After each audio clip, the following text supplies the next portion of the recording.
dear brothers and sisters. It gives me great joy to be here in Hong Kong after many, many years and have an opportunity to share with you the spiritual journey.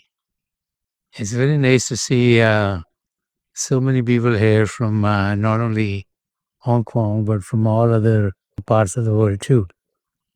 And as we have an opportunity to gather here, it's with the hope of being able to enhance our own spiritual journey. Many people look at life and they look at life from the outer part of a being. And so when we look at a life from the outer part of being, we all think of ourselves as being this human body. But that's the body that we see, that's the body that we experience. And as we pass through life, we all start to relate to this human body as being who we are. Because we're looking from the outside, all of our life is spent in being able to take good care of this body, whether it be physical health, whether it be mental acuteness, whether it be emotional needs of the body. And so when we look at our lives, most of us are spending our life just to make sure that this being that we think we are is our real self, and we need to take good care of this existence. And little do we realize that this human existence is a vehicle for our real self. And one doesn't recognize that till one sees someone who's close to them, who's physically passed away. If you see a person who's physically passed away, you realize that their body is intact. Nothing in the body has changed. Their features are the same, their length is the same, their arms and the legs, the limbs are connected as they were while when we said the person was alive. But we recognize that body now cannot see, it cannot talk, cannot walk, cannot do anything. And so what do we generally do? Based on our faiths, we either cremate the body or we bury the body. Because the body which is made of matter is put back into matter. Both of those processes, whether we bury the body, is putting the body in the ground, or we cremate the body, it's like putting the 5 physical elements of which this body is made back into nature. So in our faith, we all recognize that this body is made of matter and needs to go back to matter. And then when someone's close to you is passed away, when you really see the body, then you start to wonder, what is it in the body that has gone away? Why is this body not working anymore? What was the power behind this body? And as you get to that status, then we start to realize that what was in that body has left for good. Never to come back into that human existence. And it's then that one starts to wonder, what is that? And as we dig into that arena, we realize that there's a force which is giving this body so that it can act. It can see, it can hear, it can smell, it can taste, it can touch, it can feel, it can walk, it can talk. And it is then that one starts to realize that our real existence is not at the level of the body, but at the spirit of the soul to give life to the body. And then we start to focus our attention on being able to experience that existence. And so spirituality is a means by which we can experience our real self, which we can experience ourselves at the level of our soul. And so many people think that since we're the body, now to gain spirituality, we're going to have a spiritual experience. Little do we realize that we are spiritual beings who are actually having a physical experience. We're all a spirit, we're all a soul, and this physical experience has been given to us. And it is that experience in this physical world which, as we have that experience, we start to relate to that as the reality of a being.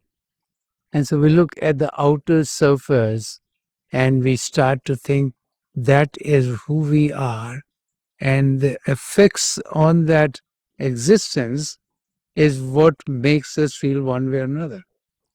It's a very interesting example of a few children. They were on vacation and they went to one of these houses of mirror, which are very funny. And as they walked in, they saw themselves. Some mirrors were making some kids look taller, others were making them look wider, others were making them look shorter. Some were twisting their face, and so based on what they saw, some kids got very happy. The guys who were a little hefty, when the mirror made them look skinny, they felt very good. All the kids who were tall, when they started to look shorter, they didn't feel that good. So the mood changed with the kind of mirror that they were looking at. And so one moment they were happy, another moment they were sad, based on the mirrors they were in. And this was going on with the children. And as they're talking to each other, as they're looking at the moods going up and down, a wise child asked them, maybe they should check if any of these mirrors are showing them the reality. So they went behind the mirrors, and behind them were the real mirrors where they could see each other as they were. Same thing that happens with us. We look at ourselves as a physical body. We feel that everything that we see through these eyes is real. Everything we hear through these ears is real. Everything that we experience through the sense of smell or the sense of taste or the sense of touch is real. Because all of these experiences are coming from the world outside. And when we start to dig into this physical world that we're living in, we realize that this existence is a reflection of the spiritual worlds. The saints and mystics have talked about the creator, the creation, and how creation came into being.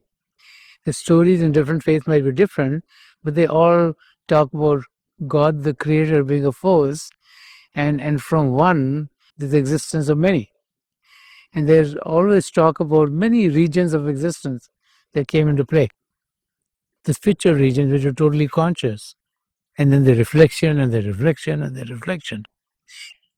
And so the saints are telling us that our existence in this physical body is a reflection of the astral regions. The astral regions, which are reflection of the causal regions. The causal region, which is a reflection of the supercausal region. And the supercausal region, which is a reflection of the region of all truth or the region of all consciousness, called Sachkhand.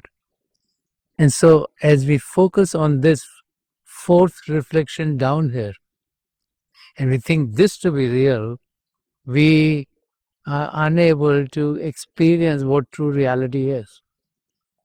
And so going spiritually is to experience ourselves as we truly are. And that process of being able to experience ourselves in the reality that we truly have is called the meditative process. Meditation is nothing more than taking your attention from one arena and focusing it in another arena. Meditation is nothing more than taking our attention from the world outside and focusing it within ourselves. In the human existence, the Creator has given us all the faculties that are required by us to know ourselves and to know the Creator. So we all have here, between and behind the two eyebrows, what is called the single eye, the third eye, the Divya Chakshu, the Dasmadhar. It's a gateway into the inner spiritual regions. This gateway opens into the inner spiritual regions. We have other opening, like through the eyes we see the world outside. And these eyes only see what is made of matter. Through the ears we hear certain frequencies. Some animals would hear below those frequencies, someone hear above them. Our eyes only can also detect certain things, and there are X-rays which can detect much more. Same thing with the other senses, smell, taste, and touch. There's certain tastes, we only have 4 or 5 tastes that we have. And same thing with the feeling of touch, we get this is hard and this is soft, and there are very few things that we can decipher. But in the human existence, the Creator has provided us the means by which our attention, which is the outer expression of our soul, which is going out into the body, can be pulled back in. And as we withdraw our attention from the world outside, and as we collect our sensory currents and collect them here at the seat of the soul, then with help and guidance, we are able to soar into the inner spirituals within ourselves. Now, these spiritual regions are not existing in outer space. They're all existing within ourselves. So it's not a question of being able to fly from one place to another. It's a question of taking your attention from one arena to another. Just like today, you have televisions in your homes, and you have a remote control, and you push the button, and you can get a sports channel. You push another button, and you can get a movie channel. You push another button, you get the news channel, or you get a comedy channel. So all of them are occurring concurrently. It's a question of where you focus your attention. So similarly, all of these regions are occurring concurrently with each other. Depending on where we focus our attention, that's what we become. If our attention is only in the physical arena, then that's the inputs that we get.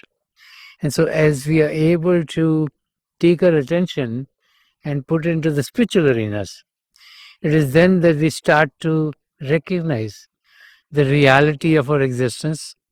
We start to recognize who we truly are, and then we start to take steps by which our true self is being experienced by us at all times. And so to be able to get to that state, we need to be in an atmosphere in which we are not being distracted.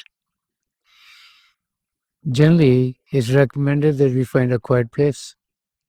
If the place is quiet, then a sense of hearing is withdrawn. Many of us can sit together, like many of us here today can sit together, and we can all meditate together. We all have a one-to-one relationship with the Creator. We just want to be sure that no part of our body is touching the person next to us. Because if that happens, then if they move, we would be distracted. So a sense of touch is withdrawn. We're definitely not going to eat as we meditate. So a sense of taste is withdrawn.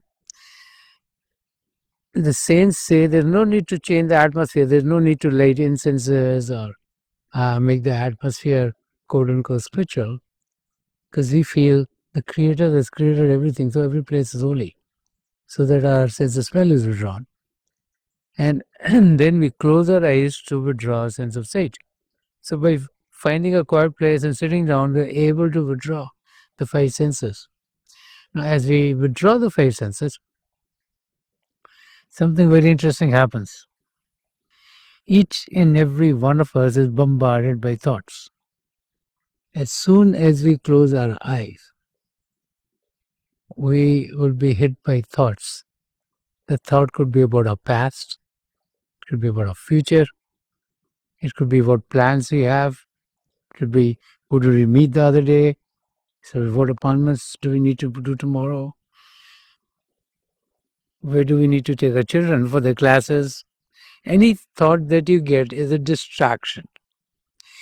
And so the saints who've been researching into our human existence, being powered by a spirit or soul, when researching into finding out about our real self, have come to the conclusion that the thoughts are coming from our mind.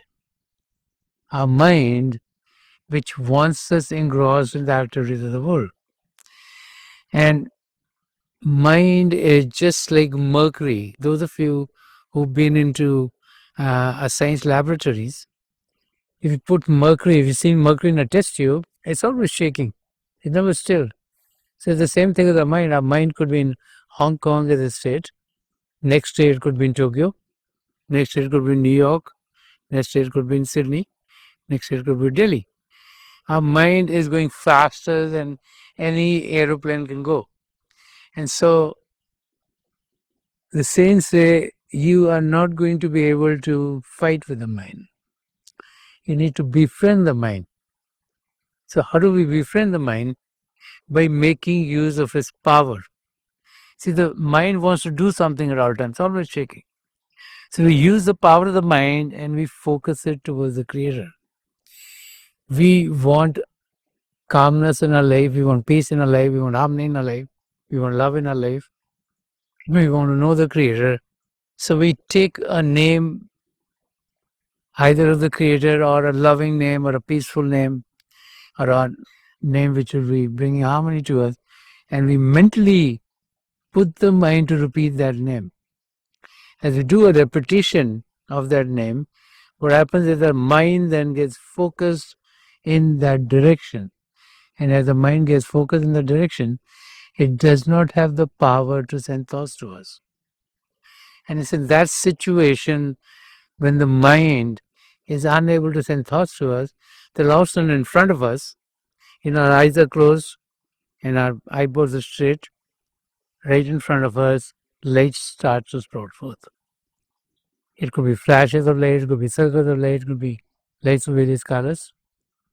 And as we keep our attention, as we keep our gaze in the middle, with time, these lights, which in the beginning look like they're coming and going, they might be in circles, they stabilize.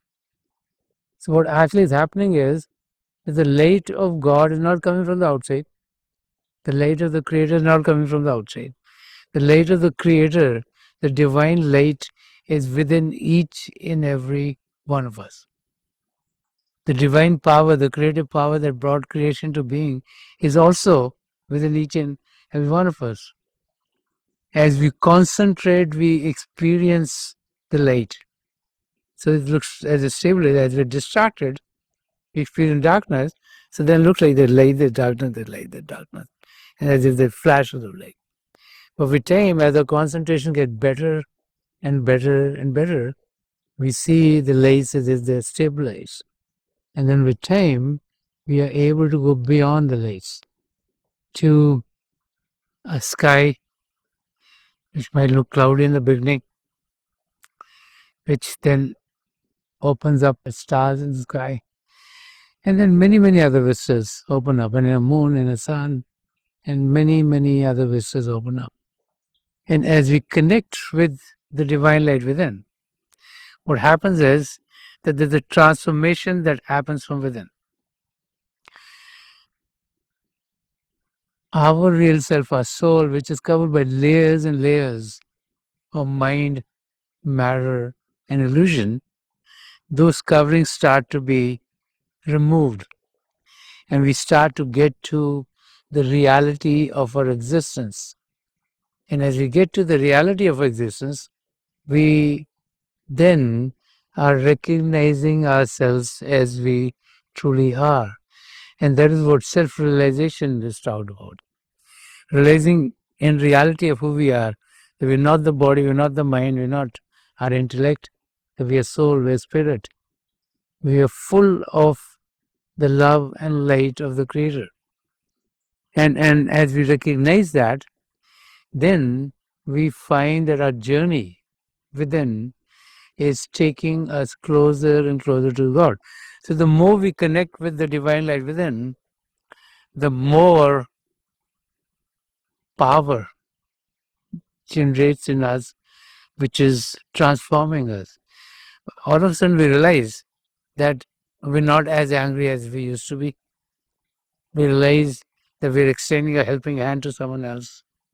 We realize that our words are more full of love. We realize that we're more compassionate. And so a change happens because we are connected with the light within. Because the light within is the light of the Creator. It's full of love, it's full of joy, it's full of happiness, full of bliss. And so as we connect with the divine light within, a change happens in us automatically. And we see as we change, as we transform, it affects the environment in which we live. A transformed person is going to transform their families, and a transformed families going to transform the communities, and hopefully, with time, the communities transform the cities and countries and the globe. So everything starts with us being peaceful. Generally in life we say, oh, this person is creating trouble, this person is creating trouble, they should be peaceful, they should be peaceful. We don't realize that we have no control over them.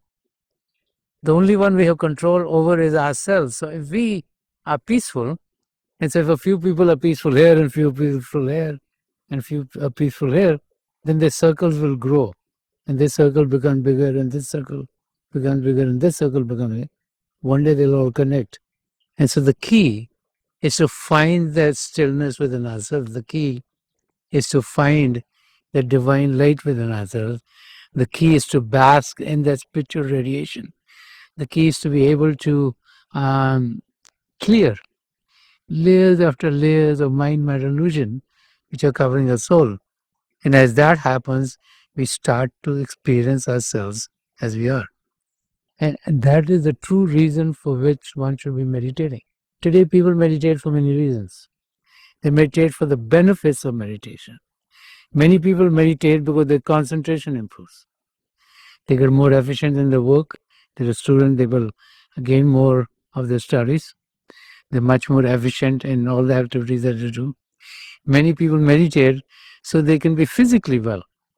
There's a lot of research going on the effects of meditation, and people have realized that people who had operations or have sicknesses, as they meditate, the healing is coming much faster. Many people meditate so that the emotional relationship will get better. Because as you meditate, you become calmer. As you become calmer, you're easy to get along with others. As you're easy to get along with others, your relationship with others improve. Okay. So people meditate for a lot of reasons which are of this physical world. But the true reason to meditate is to be able to know ourselves truly. The true reason to meditate is to experience ourselves as we are. The true reason to meditate is to connect with the Creator. This existence in the human body has been given to us for a certain reason. We could be born in any part of the world. We could be born in China. We can be born in Hong Kong. We can be born in Africa. We can be born in Europe. We can be born in India. We can be born in America. All of us have the same goal. And that goal is to know ourselves and be one with the Creator. And so true meditation is to know ourselves, to self-realize ourselves, self-realization, so that we can realize the Creator, so that we can be one with the Creator. And it all starts with experiencing ourselves as we truly are. Not the body, not the mind, not our emotions, not our intellect, but as soul, as spirit, as the powerhouse that gives life to this human body. And that experience can be had by each and every human being. Each and every one of us has been given that faculty to know God. Now, God, the Creator, has given us that faculty. We need to make use of it. If the Creator has given the faculty to be used, if the Creator has given a means to get to our goal, then it is for us to make use of the faculty. Let's say you're sick and you go to a doctor and the doctor gives you some medicine to take, but you bring the medicine, put it in a almara or a cupboard, and you never take the medicine, you are never going to get well. So the Creator has given us this single or a third eye, or the Divya Chakshu, or the Shivnetra, or the Daswandvar, right here. So we need to get our sensory currents there. We need to make use of that. If you only keep on you making use of these eyes or these ears, then all we'll get is input from the world outside. If we make use of this single or a third eye, then we start to experience as we truly are. And as we have that experience, then we find that the reality of our existence will set in, and we will be recognizing ourselves as we truly are. So as we gather here in Hong Kong today, I'd like to leave you with a very simple practice. It's called SOS meditation. SOS stands for Sense of Spirituality. It's a process that anyone can perform. Most people sit down to meditate, even though this being a purely spiritual practice, if you're sick, you can even meditate if you're lying down. The only reason we don't recommend that is it's conducive to sleeping. So most people sit. Like today, you're sitting on a chair. In the homes, you can sit on a sofa, you can sit on the floor. And you could be sitting in any comfortable manner. No special pose is required. Whatever is comfortable for you, a pose in which you can sit for a longer period of time, you can use that pose. Now, as you sit, you close your eyes very gently, just like you close them when you go to sleep. Now, your eyeballs should be straight, focus 8 to 10 inches in front of you. Many people feel that the seat of the soul is here, so they try to raise their eyeballs. If you raise your eyeballs, you're going to put pressure on your forehead, which will generally culminate in a headache. So the key is to keep your eyeballs straight, so that there's no pressure on any part of the face or any other area, so that physically you're totally relaxed. As you focus your attention here, to still your mind, take any name of the Creator that you are happy with. You can repeat that. You can repeat any loving name, any peaceful name, any name of harmony. As you repeat that, just do a mental repetition, not with your tongue. If you use your tongue to repeat the name, then you will hear the sound through your ears. You will distract on the outside. So we do a mental repetitions of this harmonious name or a loving name. Now, as your mind starts to be repeating this name right in front of you with time, you start to see some light. In the beginning, it would be flashes of light. The light could come, and then there's darkness. More light comes, and there's darkness. And then with time, you might see either light going in circles or the lights are stabilized. And the lights that we experience could be of various colors. It could be golden, it could be white, it could be red, blue, green, yellow, orange, or any other color. Now just keep your gaze in the middle of your experience. And with time, the light will stabilize. So what is happening is, as your concentration has improved, you're seeing the light more and more and more. So as you look in front and as your concentration get better and better, you will be able to experience the lights as if they're there for all times to come. And then you'll have many, many other vistas beyond that. A sky full of stars, and a moon and a sun. And many, many other vistas will open up for you. So whatever you experience, you look in the middle of that experience. And as you experience the light within, peace and calm will overtake your being. And you start to feel love of the Creator, start to feel in a state of bliss. That everything looks very beautiful. Sant Rajinder Singh Maharaj, who wrote much about the spiritual journey, he says in one of his verses, he says, खाक से ताबा क्या कृष्णा हमने तो जब किया सफर इश्क मिला कदम कदम उस मिला नजर नजर. He says, when I travel from the earthy to the heavenlies, I found love at every step and beauty in every glance. So the journey within is a journey of love. It's a journey of beauty. It's unfoldment of more beautiful states, more beautiful states, more beautiful states. It's unfoldment of more calmer states, more peaceful states. And as we experience those, the love of the Creator overtakes our being. The beauty within puts us in a state of bliss, like we've never experienced before. And when we come out of the meditative state, that experience lasts for long periods of time. So the effect of that meditation, not only for the time that we meditate, but is for much, much longer periods. And we find a change or a transformation happening for within for each and every one of us. My suggestion to you is if you go to your home, please meditate for at least half an hour. Then you start to get the benefit. The longer you can meditate, the better off you're going to be.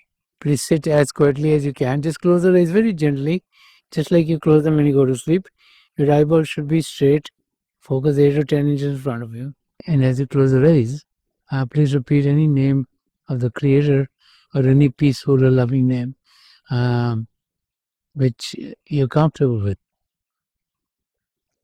The repetition should be done mentally and not out loud.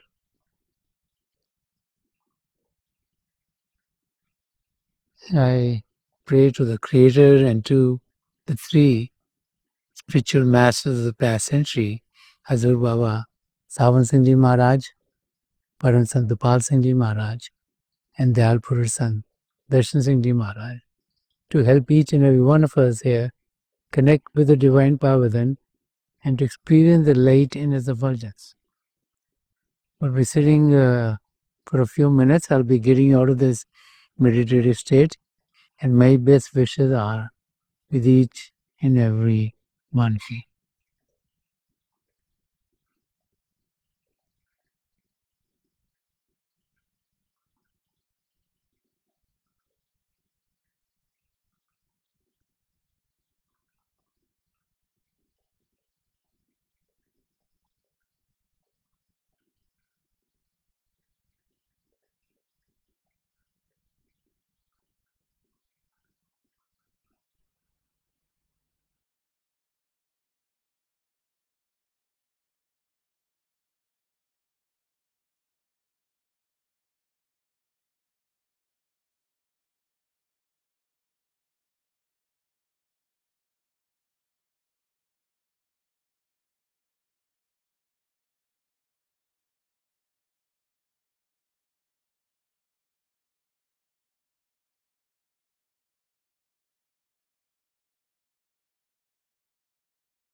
Please leave off.